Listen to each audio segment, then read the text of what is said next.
Above, a wildfire rips across the Oklahoma prairie west of Taloga at 6:43 p.m. Central Daylight Saving Time Thursday, April 12, 2018.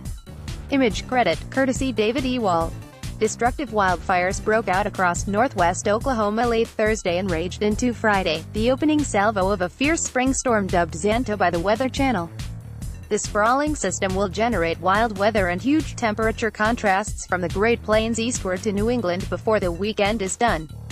At least 100,000 acres were scorched from Thursday into Friday morning by clusters of fast-growing fire in Oklahoma that forced several evacuations, including the towns of Vesey and Mutual.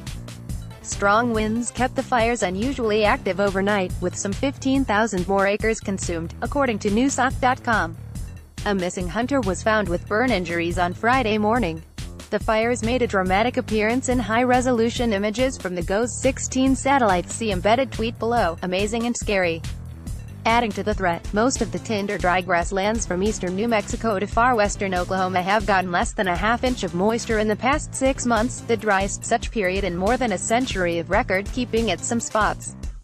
As the powerful surface or upper-level storm moves into the plains on Friday, the hottest and driest zone will shift south into southeast New Mexico, West Texas, and southwest Oklahoma. A large area has been flagged for extremely critical fire weather, the most dire of the categories routinely used by the NOAA and WS Storm Prediction Center, or SPC.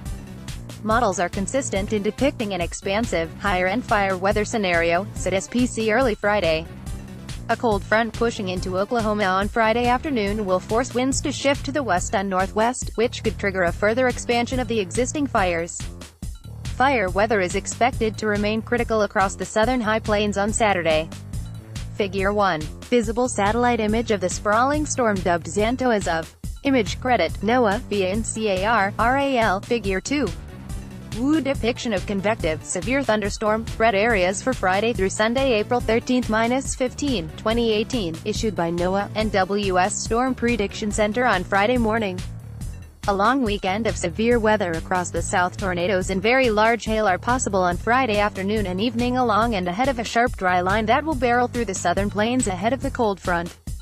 SPC upgraded a small band from roughly Texarkana, TX, to Little Rock, R, to a moderate risk of severe weather, the second highest ranking, early Friday morning, surrounded by an enhanced risk area, third highest ranking, from Texas to Iowa.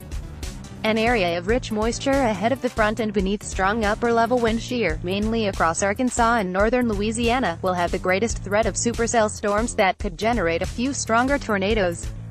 Hail-bearing storms may be scattered throughout the enhanced risk zone. By late Friday, the storms will likely congeal into one or more intense squall line segments that could produce mostly short-lived tornadoes well into the night. The severe weather threat will shift east of the Mississippi on Saturday. Tornadic storms will again be possible from the Gulf Coast through parts of Louisiana, Mississippi, and Alabama, especially if any overnight storms weaken in time for fresh development. Another pocket of severe weather may erupt in Illinois and Indiana, as unstable air wraps toward the surface low. Severe storms packing high winds may develop on Sunday east of the Appalachians, from Florida to Virginia. Depiction from weather.com of winter weather watches, warnings, and advisories in effect from the National Weather Service as of Friday morning, April 13, 2018. From the northern plains to New England, winter hasn't left the building yet. Blizzard warnings were plastered on Friday morning from northeast Colorado to southern Minnesota, along the north side of an sharpening stationary front. Heavy snowfall rates and wind gusts to 40 to 50 miles per hour or more will paralyze travel across large stretches of the northern plains. Snowfall could total more than a foot across parts of South Dakota, with larger drifts a very good bet.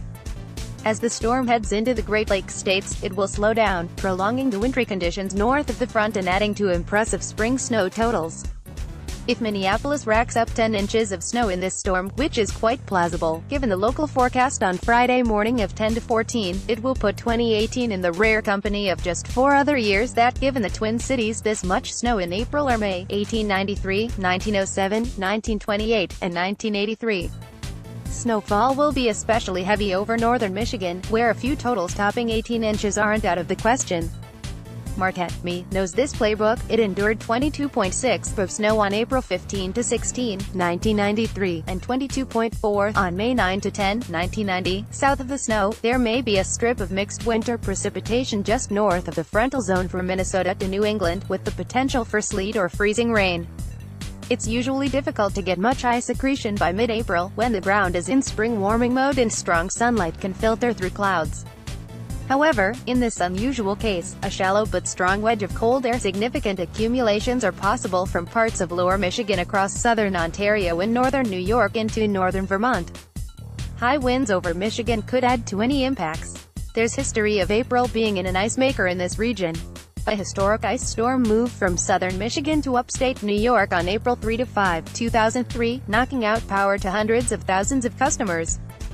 Figure 4. Odds of receiving at least a quarter inch of freezing rain during the 72 hours from 8 a.m. Eastern Daylight Saving Time Friday through 8 a.m. Monday, April 13, -16, 2018. Pockets of a half inch or more, not shown, or possible in Michigan, southern Ontario, and upstate New York. The actual accretion on objects will vary depending on pre-storm temperatures and other factors. Image credit, NOAA, and WS Weather Prediction Center.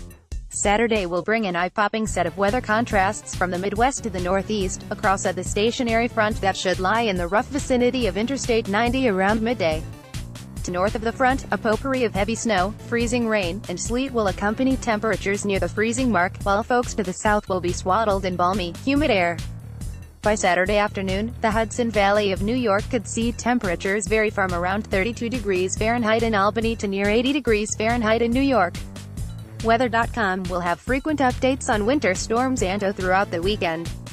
Figure 5. Temperature forecast for the Northeast U.S. from the 06Z Friday run of the GFS model, valid for 2 p.m. Eastern Daylight Saving Time Saturday, April 14, 2018.